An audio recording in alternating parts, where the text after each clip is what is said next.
So, moving along, one of the things that the GABV became interested in was some research that was started by the Fondazione Banca Etica here. And the question was, if we're a movement that is really trying to investigate how its members are engaging in peace and finance and the weapons industry, we have to know something about that. So thanks to Banca Etica, we've conducted some research. I say we. It's Barbara Setti who has led the charge on that work. And she has some remarkable results to share with us. Who is Barbara Setti? She's been working since 2018 for Fondazione Banca Etica, the cultural foundation of Banca Etica Group. And she's an expert in cultural heritage and the management of cultural enterprises, cooperatives, and the third sector. She deals with management control, charitable donations, fund management, everything that relates to how we create space for this kind of research.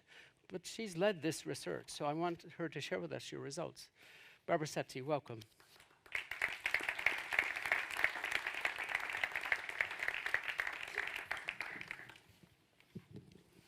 Let me start saying that it's very hard talking after Susie. She is so inspiring, so I'm sorry for everything now.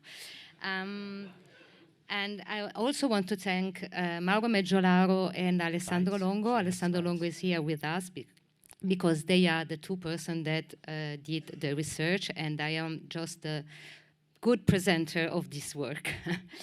I need the...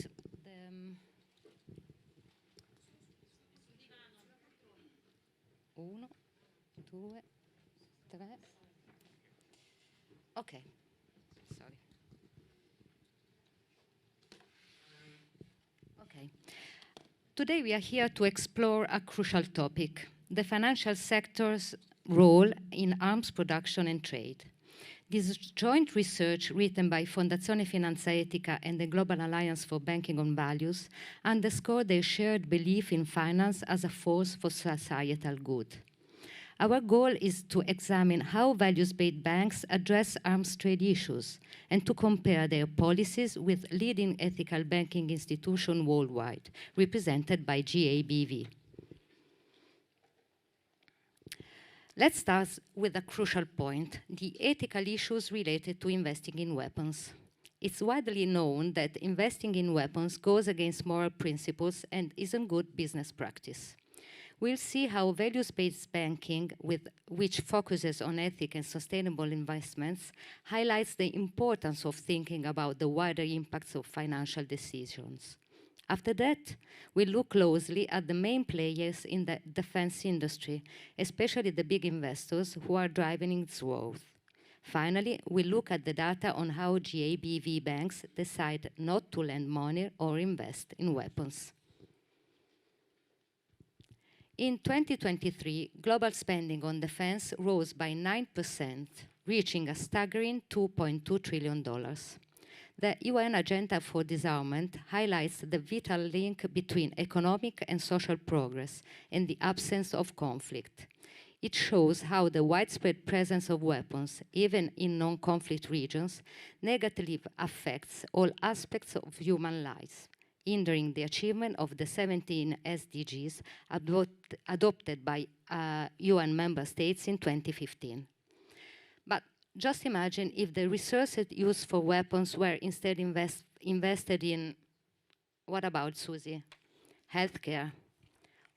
An analysis by the International Peace Bureau converts the cost associated with specific weapons into healthcare goods and services. According to the Stockholm International Peace Research Institute, global government spending on armed forces totals $2.3 trillion, equivalent to 2.2% of the world's GDP. Redirecting just half of these funds could provide basic health care for everyone on the planet and significantly reduce greenhouse gas emissions.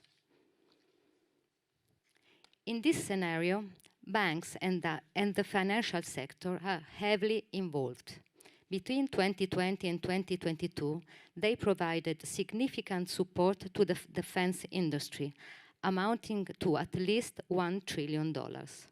However, this estimate might be lower than the actual amount because there is no official database tracking all investments, loans and services from global banking and financial institutions in the arms sector. Despite the lack of definitive data and transparency, it's evident that the global financial sector substantially contributes to the production and trade of weapons, which in turn fuels military conflicts. Deals in the defense sector often involve corruption. According to a SIPRI report, more than 40% of global corruption is linked to the military industry. The secretive nature of arms deals, usually involving a small group with shared interests, makes it difficult for the public to monitor significant expenditures. Close ties between governments and contractors, along with claims of national security, make oversight challenging. Also, insufficient laws and accountability led to less transparency in democracies. But let's explore an alternative approach, values-based banking. The 71 banks affiliated with the GABV have minimal exposure, if any, to the production of trade of weapons. The majority of them have clear policies that exclude weapons from loans and investments. Furthermore, values-based banks avoid any lending or banking activities associated with weapons. Investment companies owned by values-based banks typically exclude all types of weapons and weapon systems from their portfolios, regardless of turnover thresholds. Today, many investment funds claim to be ethical or sustainable and often choose to exclude the armament sector using exclusionary criteria for ethical reasons. However, in values-based finance, the arms industry is deemed incompatible with sustainable finance. This stark contrast highlights the fundamental principles guiding values-based banking and underscores the broader implication of ethical investment decisions. There are different ways to keep weapons out of finance and banking, each having at least two effects. Firstly, when weapons are publicly excluded, it raises awareness about the devastating impact of investing in them, leading to civilian casualties and worsening conflicts. Secondly, excluding weapons restricts arms manufacturers' access to money, making it harder for them to make and sell weapons, reducing their role in conflicts and making their long-term future uncertain. Recently, there has been controversy over excluding funds from defense companies, but the conflict in Ukraine has changed views, especially in wealthier countries. Now there is a push to include defense in ESG frameworks. In November 2023, EU defense ministers agreed to make it easier for defense companies to get money, so financial institutions are changing their policies. This shows that even sustainable investors are always sure about excluding weapons from their investments.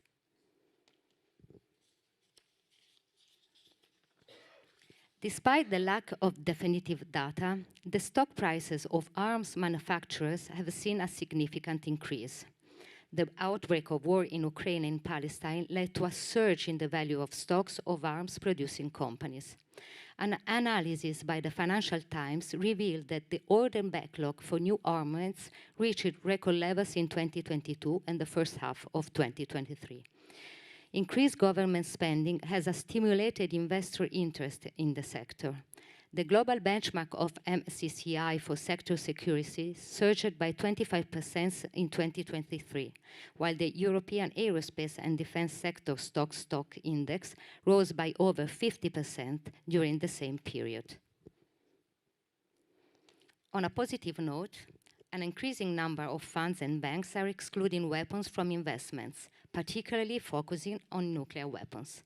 The latest report by ICANN and PAX highlights significant progress in divestment from the weapon industry, with 55 global financial institutions seizing financial involvement with nuclear weapons manufacturers.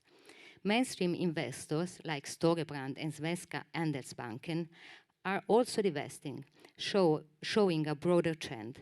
Additionally, 54 financial institutions are making progress, but have room for improvement. This divestment raises awareness and makes it harder for the defense sector to obtain funds. Value-based finance has played a crucial role in the shift, advocating for the exclusion of weapons since the earliest ethical investment funds in the 20s of the last century. Between December 2023 and February 2024, the Global Alliance for Banking on Values surveyed its 71 members.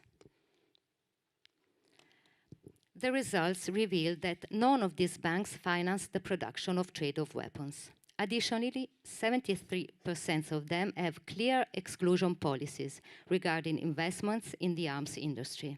Most importantly, these policies not only exclude controversial weapons, but also avoid any involvement in the production or trade of weapons altogether.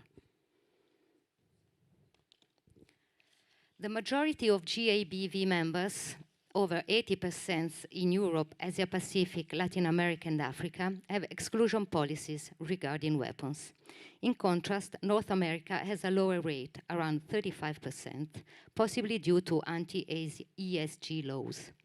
Some GABV banks without explicit policies still exclude weapons due to ethical standards or high-risk considerations. Others, such as Building Society in the UK and community banks in the USA, focus on community projects, SMEs, or microfinance, inherently avoiding the defense sector. In these cases, exclusion of the arms sector is implicit. In conclusion, finance and the banking sector have traditionally treated weapons as a typical industrial products. However, the accuracy of data on the lending international investor in weapons remains questionable due to limited public information. In contrast, values-based finance recognizes that weapons inherently lead to destruction, death, and corruption, and therefore they are either implicitly or explicitly excluded from investment considerations. Nevertheless, mainstream finance is gradually beginning to impose restrictions, divesting from certain types of weapons and establishing more or less stringent policies. This shift owes much to the influence on value-based finance, which has long advocated for a distinct approach to weapons. The encouraging progress in mainstream finance policies and divestments has even prompted the European defense lobby to acknowledge challenges in securing credit from banks. Jen Pai, Secretary General of Aerospace and Defense Industry Association of Europe, noted in 2022 that European armaments companies have faced difficulties in obtaining funding from lenders and investors, partly due to financial institutions proactively aligning with new European Union sustainable investment regulations. It is imperative to sustain momentum on this path. Thank you.